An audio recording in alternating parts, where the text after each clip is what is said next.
Now, as for the other project that's about to have a big hard fork in September, Cardano, Vasil's hard fork launch date has been announced September 22nd. It's coming up. This is only about a week after Ethereum's merge, or aka hard fork, right?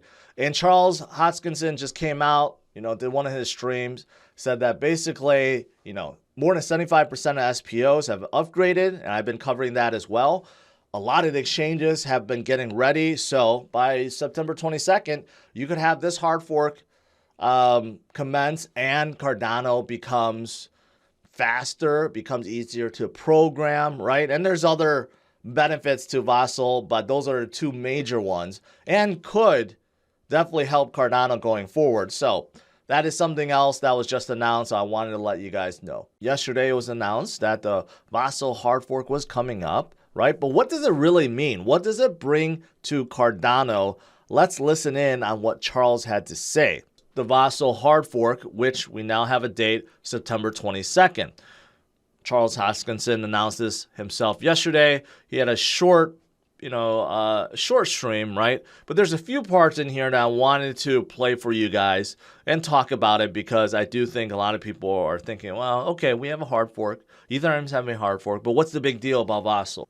Major upgrade to Plutus is happening with Vasil, and it's going to massively scale up the universe of discourse for contracts. The level of expressiveness is really improved.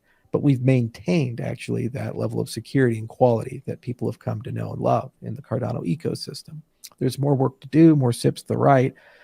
There's a lot of things on the horizon, especially in 2023.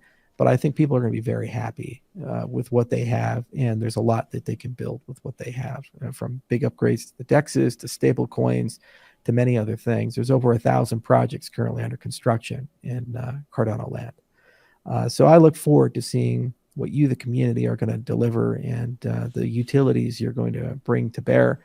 And I look forward to seeing this ecosystem continue to grow. From what I got out of that is basically Vasil is a major upgrade within this whole Plutus upgrade, right? And what Vasil bring is scalability while still retaining its security, right? And that is something that Charles is a stickler for. He does not want Cardano to be hacked or have some major vulnerability found and have disruption. He wants to keep the security aspect while scaling, and that's what Vasil brings. So he did mention about stable coins coming. I know Cody's working on DJ, that's coming, but there's others that's coming. And as for DEXs, we know there's several of them out there. Sunday Swap made a big deal, but they're kind of slow.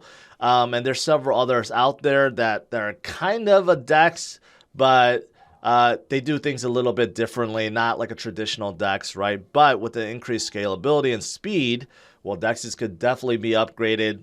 There could be a lot more TVL coming into the space, right? And with the introduction of stable coins, well, it's just go grow the ecosystem. So those are big things. That is why he's saying in 2023, it's probably could be good.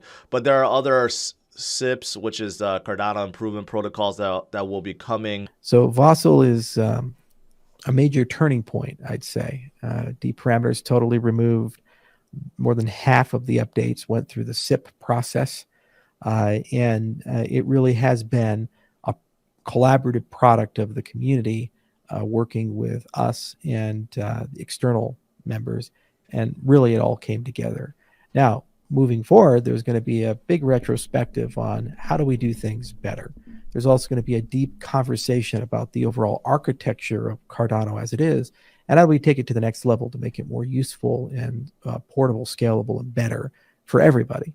A lot of SIPs are coming, some SIPs related to Voltaire and governance, some SIPs related to Basho and scalability.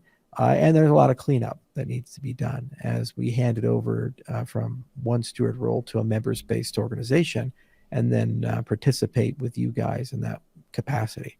So that's what 2023 is really about.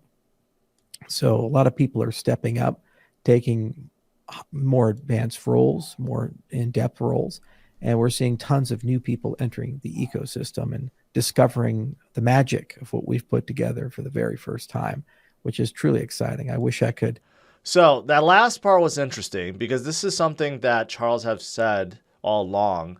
And recently he's been talking about moving to this member-based role and has some people freaked out. But I believe what he's trying to achieve is really to make Cardano completely decentralized. Because there are many projects out there that does have voting, and it does seem like it's decentralized in terms of governance, but not really, because you still have the team or the dev team or your CEO or founder that is basically dictating where the project is going, right? And they may have a few things for people to vote on, but ultimately they're in control and they're deciding, right? And it does seem like with Vasil and with everything's coming up with the SIPs, Charles really does want everyone to be participating and basically running the show.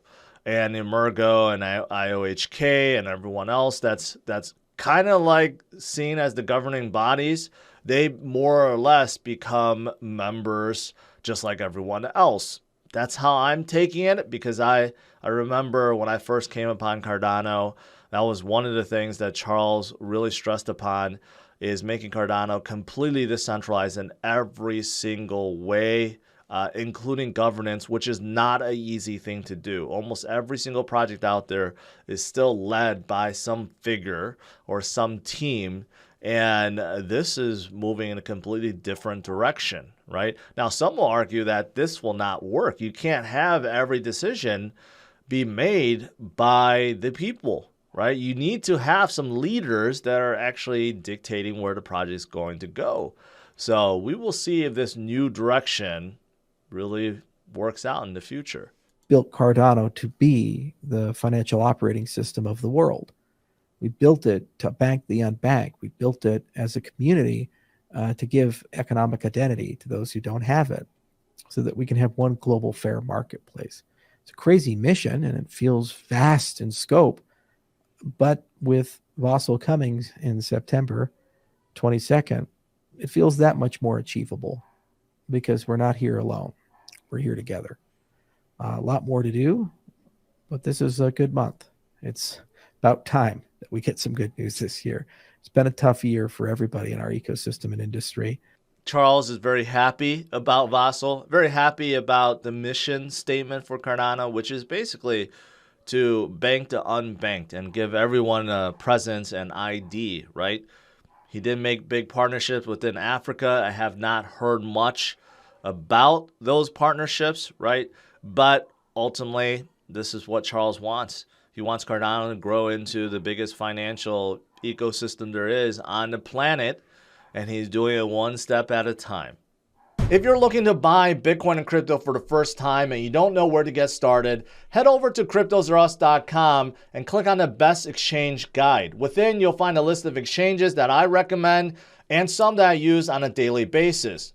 If you are outside the US, I highly recommend looking at Binance.com first. They are the biggest exchange out there, supported in almost every single country. They have a fantastic fiat on-ramp, off-ramp system. They offer the most trading pairs and the lowest fees in the industry. You could also download a mobile app onto your Android and Apple device very easily. If you are in the US, I recommend taking a look at the sister company of Binance, Binance.us, which offers all of these things and more. So if you want to learn more, head over to CryptosRus.com or utilize the links in the description of this video.